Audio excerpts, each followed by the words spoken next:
Praise the lord. Solomon journey YouTube ప్రేక్షకులకు నమస్కారములు. ఈసారి మన ప్రయాణంలో భాగంగా పల్నాడు జిల్లా అచ్చంపేట మండలం అచ్చంపేటకు మాదిపాడుకు మధ్యలో ఉన్న తాడువాయి గ్రామంలోని తిరుకుటుంబ దేవాలయాన్ని సందర్శిద్దాం.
ప్రియ సహోదరి సహోదరులారా, తాడువాయి గ్రామంలోని తిరుకుటుంబ దేవాలయం నిర్మాణానికి ముందే 100 సంవత్సరాలకు పూర్వమే నిర్మించిన పురాతన దేవాలయాన్ని మనం సందర్శిద్దాం.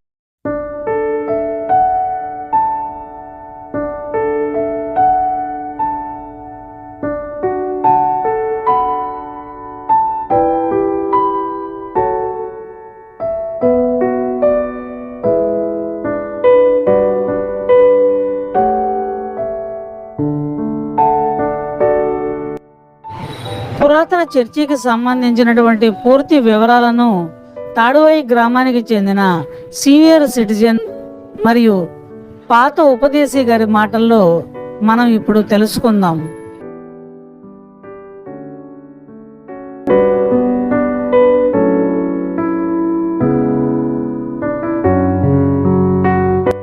చూశారుగా మిత్రులారా, 100 సంవత్సరాలకు పూర్వం తాడువాయి గ్రామంలో నిర్మించిన మొట్టమొదటి చర్చి ఇదే. చూశారుగా మిత్రులారా, కృష్ణానది ఒడ్డున ఉండడం వలన తరచూ ఈ చర్చిలోకి వరద నీరు రావటం వలన కొత్త చర్చిని నిర్మించడం జరిగింది. నా పేరు మందా జోనేస్ అండి. మా నాన్నగారి పేరు మందా పెస్సేరి. నేను 1956లో పుట్టి ఉన్నానండి. అప్పటికి ఈ చర్చి నిర్మాణం జరిగి ఉంది, పాత చర్చి. అప్పుడు ఇక్కడ శంకుస్థాపన చేసింది ముమ్మడి విఘ్నేశ్వర వారు శంకుస్థాపన చేశారండి. ఆ తర్వాత ఇక్కడ 1967లో ఫుల్ ఫ్లడ్ వచ్చింది సార్. ఆ ఫ్లడ్ వచ్చినప్పుడు 73లో కొత్త చర్చికి అక్కడ ఏర్పాటు చేశారు. అక్కడ కాలనీ ఇచ్చారు సార్, ఏదో కొత్త కాలనీ ఇచ్చారు హరిజనవాడ. అక్కడ 73లో మొత్తం అక్కడికి ప్రవేశం అయింది అందరం. ఆ తర్వాత ఏం జరిగిందంటే 73లోంచి చర్చి స్కూల్నే చర్చిగా వాడుకున్నారు ఫస్ట్. ఆ తర్వాత 1991లో దాన్ని శంకుస్థాపన జరిగిందండి. రెండో చర్చి 91లో శంకుస్థాపన జరిగి 93లో మే నెల 28వ తారీఖు అది గుడి ప్రతిష్ఠ జరిగిందండి. 1993 మే 28వ తారీఖు అది గుడి శంకుస్థాపన జరిగింది, ఓపెనింగ్. ఆ తర్వాత 93లో పుట్టి సుందరరాజు గారని ఆ ఫాదర్ గారు అక్కడ చేశారు. బిషప్ గాలిబాలి గారి చేతుల మీదుగా 93లో గుడి ప్రతిష్ఠ జరిగిందండి.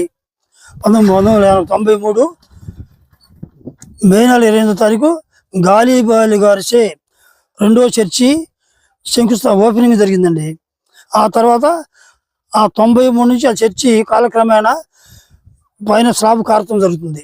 ఆ తర్వాత కొన్ని సంవత్సరాలు బట్టి ఫాదర్లు నడుతూ ఉంటే ఇప్పుడు కాదు అని కొంచెం లేట్ చేసి 2022లో మళ్ళీ దాన్ని పునర్నిర్మాణం చేసుకొని 24వ తారీఖు అక్టోబరు 22వ తారీఖున ఈ తొమ్మ చంద్రశేఖర్ గారి చేతుల మీదుగా శంకుస్థాపన జరిగిందండి.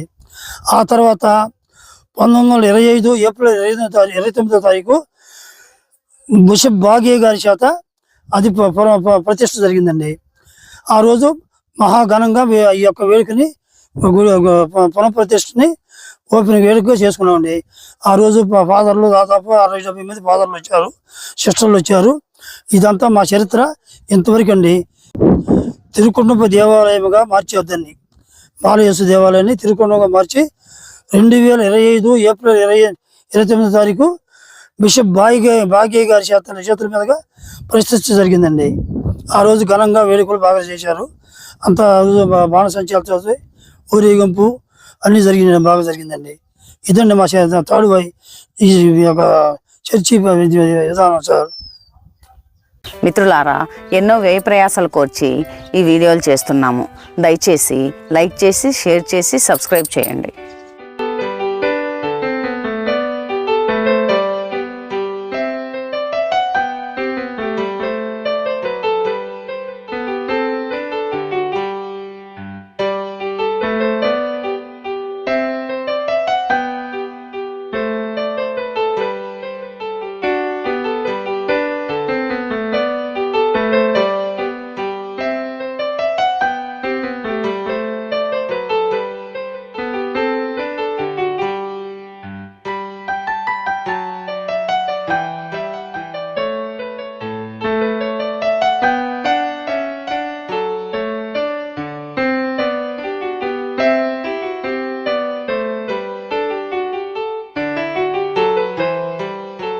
పత్రిక 12వ అధ్యాయము వచనములు 18 నుంచి 19 వరకు మరియు 22 నుంచి 24 వరకు. రెండవ పట్టణము హెబ్రీయులకు రాసిన లేఖ 12వ అధ్యాయము వచనములు 18 నుంచి 19 వరకు మరియు 22 నుంచి 24 వరకు. స్పష్టతే కరువు కలిగినట్టు మంటలను ఎగసిమూసినట్టు కొండలను అగ్నికి కారు వేగములను గాఢాంధకారములను తుఫానులను బాగా కలిగి మాటల కలిగి మీరు వచ్చి ఉండలేదు. ఆ వాటిని వినిన ప్రజలు తాము ఒక మాట వినవలసిన అవసరం లేకుండా చేయమని వేడుతుంది. ఏదైనా ఒక జంతువులను సరే ఆ పర్వతమును తాకించో ప్రాణంలో కొట్టి చంపబడలేదు. అను ఆమె వారు భరించలేకపోయి ఆ విషయము మహాదారుణంగా ఉన్న చేతనే నేను భయంలో నడుచున్నాను అని మోసేయలేదు. దానికి బదులుగా మీరు సియోను పర్వతములకు వేల దేవదూతలతో కూడిన సజీవ దేవుని యొక్క నగరము దివ్యమైన యెరూషలేముకు వచ్చింది. పరలోకమున పేరు రాయబడిన దేవుని ప్రథమ పుత్రుల సమావేశమునకు మీరు వచ్చింది. మనుషులందరూ తీర్పలకు దేవుని వద్దకు పరిపూర్ణకు చేయబడిన నీతివంతులైన వారి ఆత్మల వద్దకు మీరు వచ్చింది. క్రొత్త నిబంధనకు మధ్యవర్తి అయిన యేసు వద్దకును హేబేలు రక్తం కంటే ఉత్తమముడు మిగతా మొదటి ప్రోక్షణ రక్తం వద్దకు మీరు వచ్చింది. ఇది ఏదో వారు సర్వేశ్వరునికి వందనములు.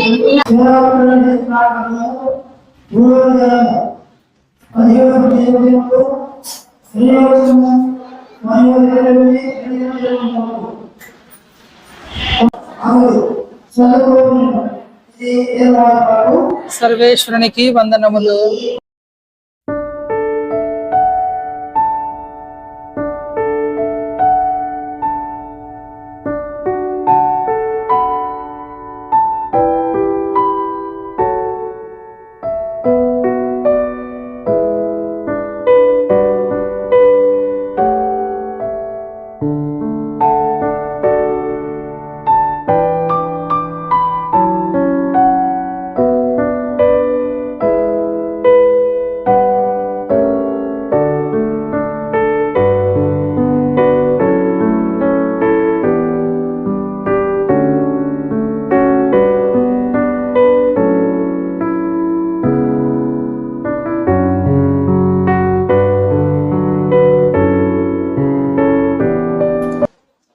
పితా పుత్ర పవిత్ర ఆత్మ నామమునా మరణాదుడైన యేసుక్రీస్తు కృప, సర్వేశ్వరుని ప్రేమ, పవిత్ర ఆత్మ సహకారము మీ అందరితో నుందురుగాక.